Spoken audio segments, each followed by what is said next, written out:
most macho profession. What do you think, Rick? You used to be a male model. That's pretty macho. Well, I mean, I'd say no. What's the weirdest thing you had to dress up as, being a male model? You were kind of a fashion model. It's not really something I had to dress up as. I had to model crotch-enhancing jeans. And may I say, I'm glad you kept it. And they didn't have them on the shoot, so in the end I wore my jeans, and then a gentleman stuffed a sock that he sort of moulded into a large kind of sausage that snaked down my leg. And then my mum and dad saw it in a magazine. What were they doing reading that kind of magazine? Worst thing about going to a pop concert? The music? No, the worst thing for me about pop concerts is the miming. Yeah, because you want to see a show, you don't want to see people going...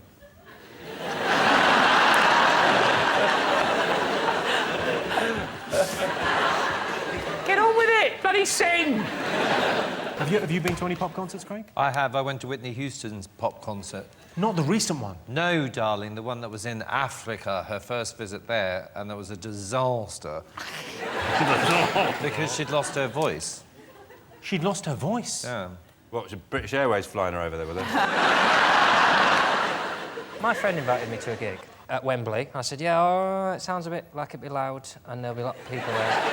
But I'll go with it. And he said, there's a slight chance you'll get hit with a pint of piss. And I said, I'm not going. And what was the gig? It was Oasis. And he said, sometimes, because it's a lot of people there, so you wee into a glass. Already I'm losing it. But then instead of popping it neatly by the side, he said they have a wee and then they just... Boom. Sometimes you get hit with a pint of piss, but it's very unlikely. I need it to be 0 chance of getting hit. And then people start singing. I don't want you to do it, dickhead. I paid 60 quid to come to your house, did I, and hear you sing Michael Bolton, but I just get terrified of losing my friends. It's so big, the gigs, you know. I'm going to get back out there, I'm never going to find him. And then I wouldn't have come on my own, but now I'm on my... Proclaimers were good. I enjoyed the Proclaimers. They did an indoor venue with seats, so there's no standing up, but they did new stuff. I haven't come to watch the Proclaimers to see your new ever, lads. Do the two. Someone needs to have a word with pop bands about the new stuff. That is the worst thing when they say, and here's one of our new songs. You can hear the whole room go, I hate going to pop concerts because of the toilet situation for the women, because I'm not a big advocate of pissing in cups. So I have to queue for the loos, and I used to, like, sort of push in and say, like, oh, I'm pregnant. But I don't want to push in anymore, because I heard a story about a girl who pushed in and got into a portaloo, and then the crowd kind of turned feral, and they pushed the portaloo over with her in it. And I don't know if that's an urban legend, but I don't want to risk it. That makes me proud to be British. You know the Tory party conference when they talk about the British spirit and what it is to be British and coming together as a community? That is the example they should have used. She pushed in the queue, did she? Well, she could be covered in poo. Good on them. I think what I always find weird at when you go to see a band these days is they have that gap, don't they, between the stage and the audience. And they have those stewards there, these massive, great big blokes in polo shirts, and they're not seeing the band. They're staring at the audience. And the idea of trying to have a good time with this 18-stone Glaswegian just staring at you. And he's obviously got a court appearance on Monday. If you're trying to have fun, if you're in your living room trying to have fun and there's just a big bloke staring at you going, you're having fun, are you, son? They're always from Glasgow, aren't they, those fellas? Yeah, and they're always lifting people out as well. I always think that's... Is there someone in from Glasgow now? Hello? OK, well, there's an AA meeting just up the road.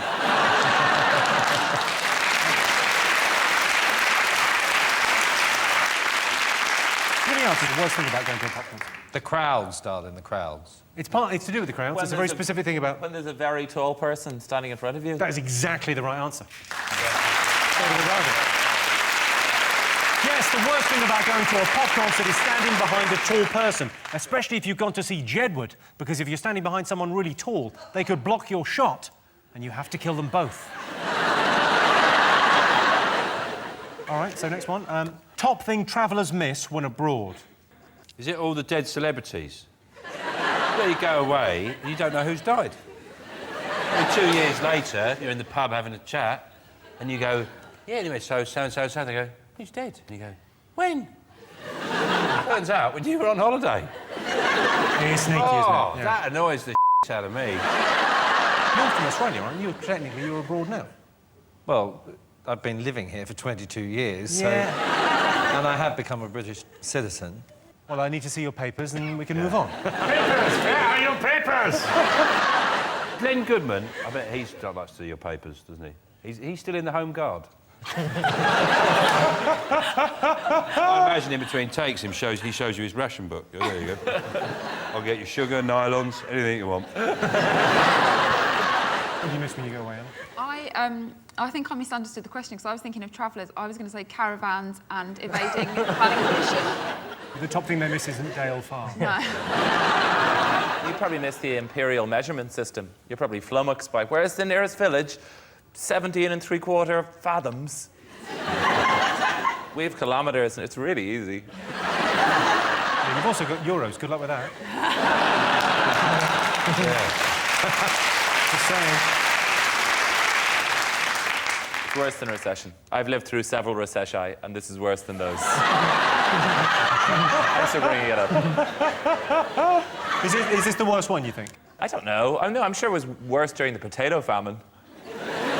But in my lifetime, it's not great. I don't know what the modern equivalent would be of a potato famine in Ireland. It would be if Abracababra shut down. It is a kebab joint where I was in it recently, and a homeless man was thrown out, and he just stuck his head. It's sort of a spinning mystery meat type establishment, and the homeless man a minute later just stuck his head right in the door and went, and then just landed this perfect gob onto the thing as it spun. And the guy walks over with the big knife. He's like, oh God, and he just picks the sort of spot, like the 2-inch spot where it landed. Like, there we go. Now, what would everyone like? Taking care. It's about the comfort of home. Your own bed? That's the right answer. Yes, the top thing travellers miss when abroad is their own bed. I hate the way hotel beds can magically turn what was clearly a beautiful, exotic woman the night before into an unshaven Oriental man in the morning.